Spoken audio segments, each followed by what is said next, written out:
Amis du jour, bonjour. Amis du soir, bonsoir. Et bien voilà la deuxième partie de cette histoire de la Terre et de ses âmes, Terre Gaïa, l'histoire de Terre Gaïa et de ses âmes, qui est vraiment très importante à comprendre, parce qu'effectivement, même si la plupart des gens, des traditions sont d'accord pour dire que quelque part, on était dans une espèce de paradis, on vient expérimenter la vie ici et puis on y retournera un jour, l'idée surtout c'est de comprendre que tout est dans le point de vue de cette histoire. Encore une fois, moi je prétends qu'une des grandes bases pour comprendre un peu ce qui se passe autour de nous, c'est de comprendre qu'en gros les grandes religions officielles, comme les 3 religions du livre, en fait nous enseignent à peu près exactement le contraire de tout ce qu'il faut faire pour réveiller notre divinité intérieure et donc, entre guillemets, rejoindre Dieu. Et donc c'est intéressant de prendre à peu près tout ce qu'ils enseignent et de voir l'opposé. Par exemple, en fait, eux, ils croient, je vous ai raconté la première partie de l'histoire tout à l'heure, ils croient effectivement qu'on a chuté, qu'on est tombé. Et moi je dis on n'a pas chuté, on est descendu. C'est très important la différence, parce que chuter veut dire qu'on ne le voulait pas. Les âmes qui sont venues sur Terre savent très bien ce qu'elles font, elles veulent expérimenter la densité, elles veulent expérimenter la matière, elles veulent expérimenter un monde en dehors des lois divines. Et donc il s'agit d'une descente et pas d'une chute. C'est très important comme différence. Et donc il y a pas mal de détails de cette histoire de Gaïa que je vous ai pas raconté hier, c'est pour ça qu'on fait une deuxième vidéo.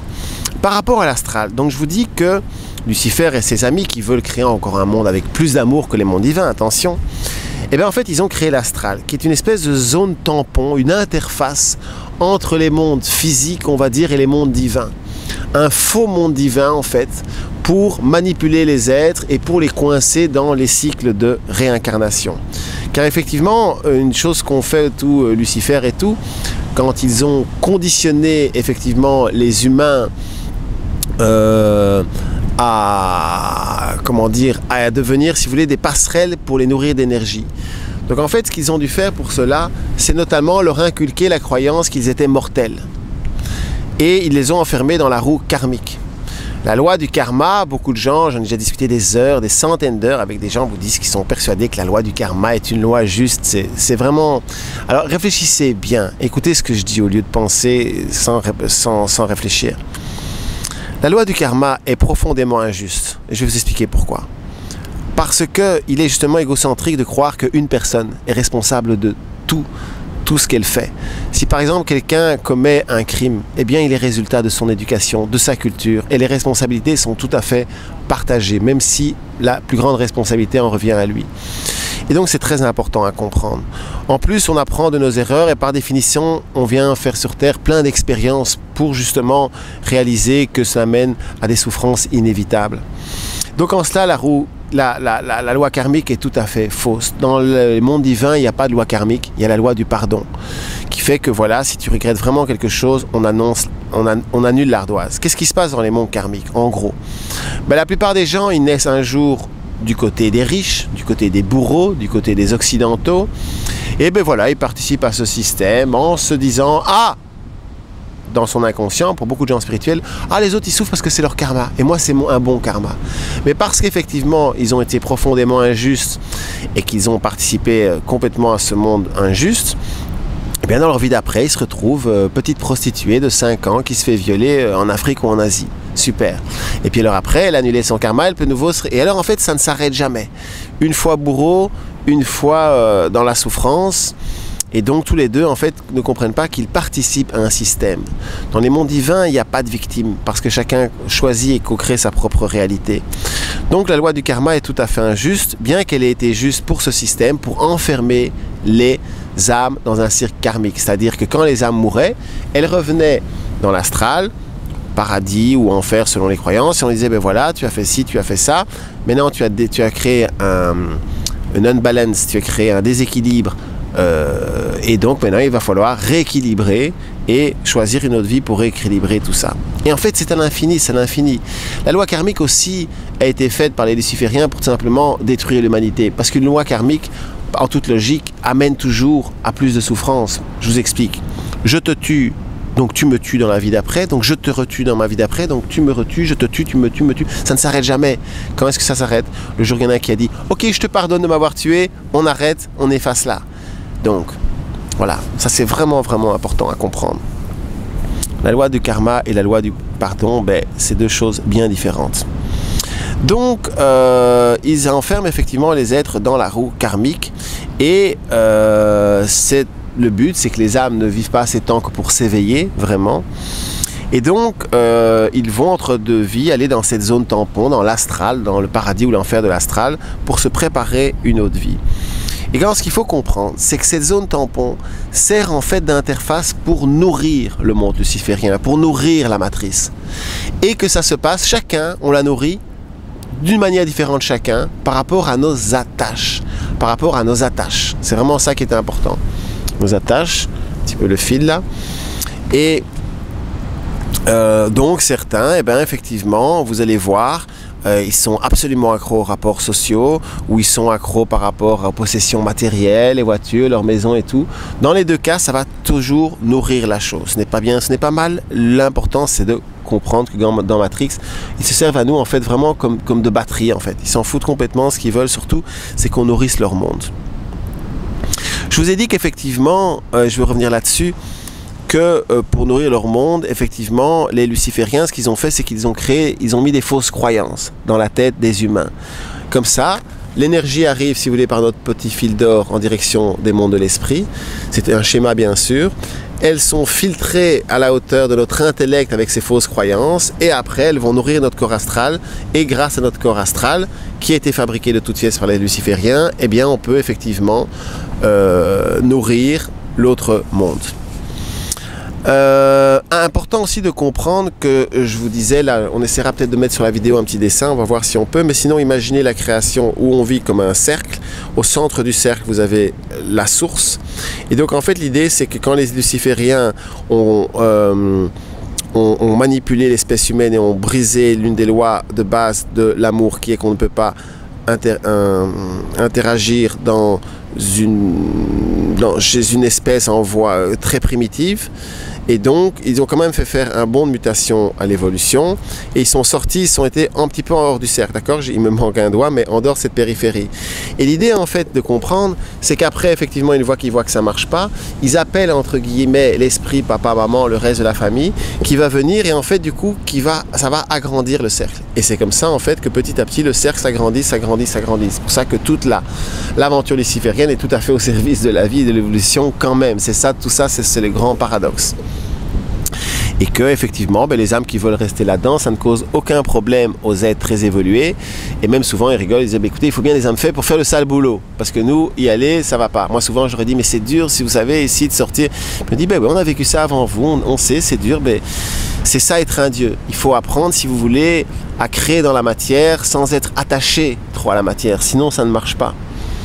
Je crois que si tu restes tout le temps en contre-plongée, ça va pas être très chouette. Ça serait important que tu remontes un petit peu, je me permets de me dire. Et puis tu vas... parce que sinon ça me met en domination comme ça, en contre-plongée. Ça me met que je suis trop important. Je suis le messager. Voilà, c'est qu'il faut comprendre, ce qui est important, c'est le messager. Le message. Lapsus égocentrique. Ce qui est important, c'est le message, pas le messager. Bon, alors on continue. Il est important bien de comprendre que vers l'an 3000, donc effectivement, c'est là que toutes ces âmes ont commencé. Il y a eu la grande guerre entre le patriarcat et tout simplement les lois de la vie, qu'on appelle le matriarcat, ou païen dans les textes, dans la Bible et tout ça. Et bien en fait, donc au début, voilà, les hommes ont pris contrôle effectivement de ce monde merveilleux. Ça avait un sens, on arrive en fin de parcours, il faut vraiment dégoûter les âmes de tous ces conditionnements sadomaso. Simplement, ils avaient cette télécommande fabuleuse donc pour manipuler les gens, les êtres, grâce à leurs émotions et leur intellect. Simplement, ils réalisaient en fait qu'avec les femmes, ça ne marchait pas. Ils n'arrivaient pas à manipuler les femmes de manière à ce qu'elles servent un monde qui détruit le futur de leurs enfants. C'est dans leur chair, c'est dans leur sang, c'était pas possible. On avait beau les manipuler émotionnellement, intellectuellement, ça ne marchait pas. Et donc, plus tard, quand Marie-Madeleine, si vous voulez, est venue, avec toute l'histoire avec celui qu'on appelle Jésus-Christ, eh bien, Marie-Madeleine, qui prônait l'amour libre, la sexualité sacrée, le fait d'élever les enfants en groupe, la non-possession et tout ça, a tellement brillé sur le monde. Vous savez qu'il y a plus d'églises et de cathédrales au nom de Marie qu'à celle de Jésus. C'est la personne qui a le plus touché de gens. Marie est le nom le plus utilisé sur terre. Et donc, ils n'arrivaient pas. Et ce qu'ils ont fait donc, c'est qu'ils ont inventé une fausse Marie pour cacher la Marie-Madeleine. Ils ont inventé ce qu'on appelle la Vierge Marie, ce que j'appelle la Vierge Marie du Vatican. Alors d'abord, point 1. Il y a 2000 ans, Vierge faisait référence à une femme libre de toute autorité extérieure, vierge de toute autorité extérieure, et absolument pas un être qui n'avait pas de sexualité. Donc Marie-Madeleine était une prostituée sacrée, elle enseignait la sexualité tantrique, et donc effectivement, elle était libre, et c'est pour ça qu'on l'appelait la Vierge. Il n'y a qu'une Vierge Marie, c'est la Vierge Marie-Madeleine. Et la maman de Jésus et tout ça, ça a été fait pour effectivement programmer les femmes à aimer des pauvres petits chouchous, à vouloir prendre les gens qui souffrent dans leurs bras, au lieu de donner l'amour aux super guerriers qui en ont besoin. Je dis pas qu'il faut abandonner ceux qui souffrent, c'est pas ça, mais ce qu'il faut surtout pour abandonner ceux qui souffrent, c'est arrêter ce monde de manipulation. Et ces gens arrêteront de souffrir le jour où on va arrêter le problème à sa source. C'est-à-dire, il faut aller changer l'astral, il faut aller niquer Satan et les formes pensées, et il faut prendre possession de l'astral. Tant qu'on ne prendra pas, nous les humains, possession de l'astral, il n'y aura pas d'humanité. Et ça, c'est très important à comprendre. Et là, je peux vous dire qu'il y a une guerre là derrière. Et nous, c'est ça qui nous intéresse, en tout cas, d'essayer de faire. Et c'est pour ça qu'on essaye de le faire, que les êtres invisibles s'intéressent à nous. Parce que nous, on a compris où est le problème à la base. Et tout le reste, c'est bien, c'est important, faites-le. Mais c'est des pansements. Et donc, comme ils n'arrivaient pas à manipuler les femmes, ils ont effectivement conditionné les femmes à avoir une fausse définition de l'amour. Et ils y ont très très bien réussi. Très très bien réussi. Aujourd'hui, personnellement, moi ça fait 15 ans que j'organise des séminaires et des grandes conférences où on invite des guérisseurs du monde entier. Et tous sont d'accord sur une chose. La plupart des séminaires sont remplis de femmes. Des femmes déjà entre 40 et 60 ans et qui ont tous la même histoire. Pourquoi est-ce que j'ai foutu ma vie en l'air en sortant avec un prototype? Les femmes, toutes ces femmes, quand on leur demande pourquoi elles sont malheureuses, et chaque fois qu'on leur demande est-ce que ton mari ou ton conjoint, eh bien, est-ce qu'il était dans la même voie que toi pour, si vous voulez, travailler sur soi, pour créer un monde meilleur, toutes ont la même réponse, toutes, quasi toutes. Oui, il a vraiment envie, c'est vraiment quelque chose d'important pour lui, mais c'est encore à l'état de prototype. Personnellement, moi je vous dis non, je suis désolé. Notre outil principal pour rendre ce monde meilleur, c'est notre amour, notre sexualité aussi. Et de le donner à des êtres qui, effectivement, font au moins quelque chose dans les faits. Les paroles, c'est bien, mais les faits, c'est ça qui nous rend éternels. Et donc, ils ont commencé à, effectivement, programmer les femmes. Et aujourd'hui, c'est vraiment très impressionnant. Quand je vois les femmes, la plupart, notre monde est devenu une usine à enfants qui vont grandir sans papa, parce que la plupart des couples, ça ne marche pas. Et c'est les enfants qui trinquent après. Alors qu'on ne me dise pas que je suis contre que je ne me soucie pas des enfants et des familles, non. Pour moi, les parents, c'est des super-héros. Et donc, l'idée n'est pas là. L'idée, c'est que petit à petit, à l'intérieur, il faut au moins comprendre qu'on est coupable de rien. Et bravo aux gens qui ont fait des enfants. Mais il faut remettre ce système, il faut préparer son esprit à ce qui vient. Donc, on va faire une autre petite vidéo. On enchaîne tout de suite. On fait juste couper et à tout de suite. Gros bisous.